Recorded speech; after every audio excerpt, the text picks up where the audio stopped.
The little girl's scream ripped through the quiet park like a crack of thunder. Don't leave him. Please, don't leave him alone. Her tiny hand slapped against the back window of the car as it rolled away, her breath fogging the glass, her eyes wide with terror. The boy, no older than 2, sat in his stroller under the old oak tree, his chubby legs kicking, unaware that his world was being abandoned right in front of him. And that was the exact moment a man in a charcoal suit stopped mid-stride, coffee slipping from his hand, splattering across the pavement. He blinked twice, stunned, not because he recognized the children, but because something sharp and familiar twisted in his chest. Something he hadn't felt in a long time. The man was Daniel Grant, billionaire tech CEO, a name that filled headlines, a face known from magazine covers. But none of that mattered now.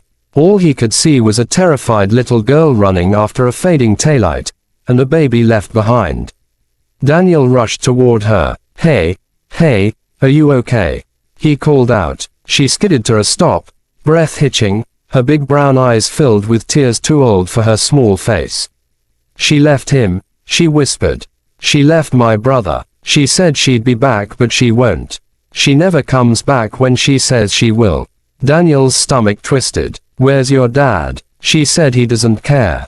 The girl swallowed hard. But that's not true. He doesn't know. The baby fussed in the stroller, sensing the panic radiating from his sister. Daniel crouched down to the girl's height.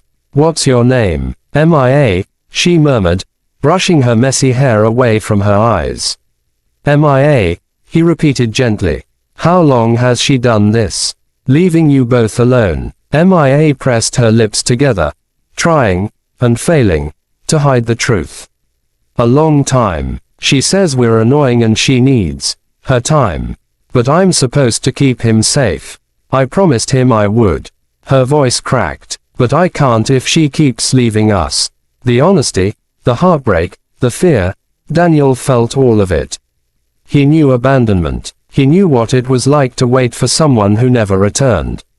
He moved closer to the stroller, checking the baby, Ben, who clung to the edge of a blanket, cheeks damp with drool and confusion.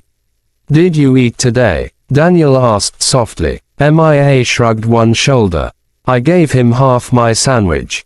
I told him it was okay. I wasn't hungry anyway. Daniel's jaw tightened. He looked around. No adults in sight except a few joggers and a mother pushing her toddler on a swing. Nobody who looked like they belonged to these children. The car that carried their stepmother away was long gone. He stood and pulled out his phone. We're going to get you help. Don't worry. MIA flinched. No, don't call anyone. If you call someone, they'll take Ben. They'll take me. We'll be separated. She said they do that. Daniel slowly lowered his phone. I won't let anyone separate you, he promised without hesitation. He didn't know where the promise came from, only that it formed in his chest long before it left his mouth. I'm not here to take you away from each other. I'm here to make sure you're safe. MIA stared at him, trying to read whether he meant it. She'd learned not to trust words easily, but something in Daniel's eyes made her shoulders loosen just a little. For the next hour, Daniel stayed with them. He bought food from the park cafe, watched MIA feed bits of bread to her brother, saw how she wiped his mouth, fixed his blanket, whispered little comforting words. She had the tenderness of a mother at just 9 years old. The weight she carried was far too heavy for her small frame. When her stepmother finally returned, stumbling slightly as she got out of the car, reeking of alcohol, Daniel saw the way Mia's face drained of hope. The woman tossed her bag into the backseat and shot the children an irritated look. You again, she muttered to MIA. I told you to stay put.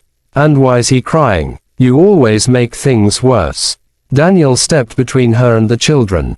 That's enough, he said, voice low and firm. The woman lifted her chin. Who the hell are you?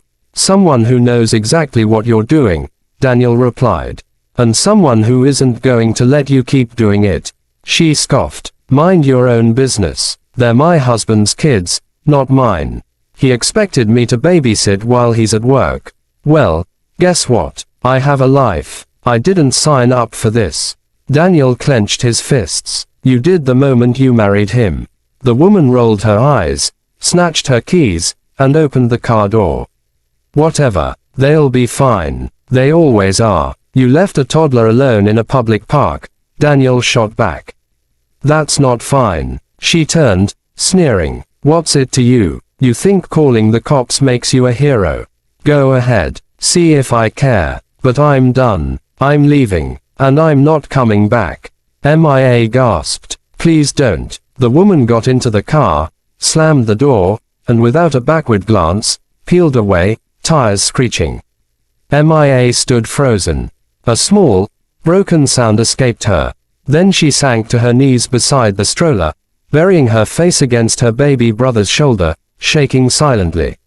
Daniel knelt beside her. He hesitated only a moment before pulling both siblings into a gentle embrace. The baby whimpered, confused. Mia clung to Daniel's sleeve like it was the only solid thing left in her world. You're not alone anymore, Daniel whispered. I've got you, I promise. For the next few hours, Daniel stayed by their side, ensuring they were safe, fed, and warm. He listened as Mia told him about their father working double shifts after losing his better job, how their stepmother resented every minute she was expected to care for them, how Mia tried to hide the truth so her dad wouldn't worry. She told him we're difficult, Mia said softly. She said he should send us away to live somewhere else. But Dad said families stay together. I didn't want him to think he was doing a bad job. He already tries so hard. Daniel felt his heart twist. He admired the father he hadn't even met yet. And he admired Mia. Her strength, her love, her refusal to give up even as the world around her crumbled. With gentle persuasion, he convinced Mia that the best thing to do was to call her father. Not the authorities, not strangers, but the man who loved her and Ben. Mia trembled when she dialed the number, but when her father answered, breathless, worried, confused, everything inside her broke free. She cried, telling him everything, apologizing over and over for not telling him sooner. Her father arrived within 20 minutes, running across the park, eyes frantic until they landed on his children. He dropped to his knees, arms wrapping around them with such force it looked as if he was holding his entire life together. Oh God, Mia, he whispered. I'm so sorry. I should have seen it. I should have known. Daniel stepped back respectfully, watching the reunion unfold. The father then looked up at Daniel, eyes wet but grateful. Thank you. I don't even know how to begin to thank you. No need, Daniel replied softly. They're incredible kids. You raised them well. Over the following weeks, Daniel stayed involved, not as a savior, but as someone who couldn't forget the sight of two small souls abandoned in a park. He helped the father find better work through a connection, not charity, but opportunity. He provided childcare support while legal steps were taken to remove the stepmother from their lives for good.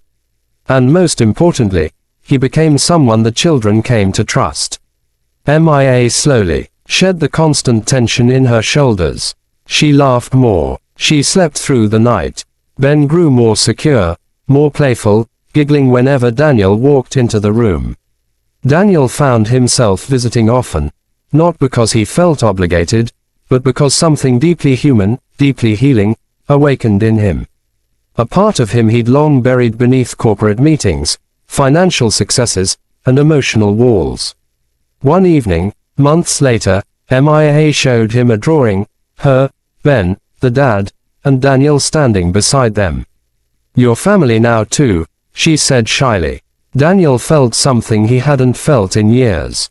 Belonging. The challenges that once suffocated their small household, poverty, neglect, fear, didn't disappear overnight.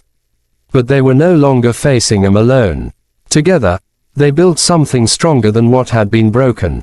And in time, the little girl who once begged the stranger not to leave her brother alone in a park discovered that life could surprise you, not only with pain, but with unexpected kindness, second chances, and people who arrived exactly when you needed them most.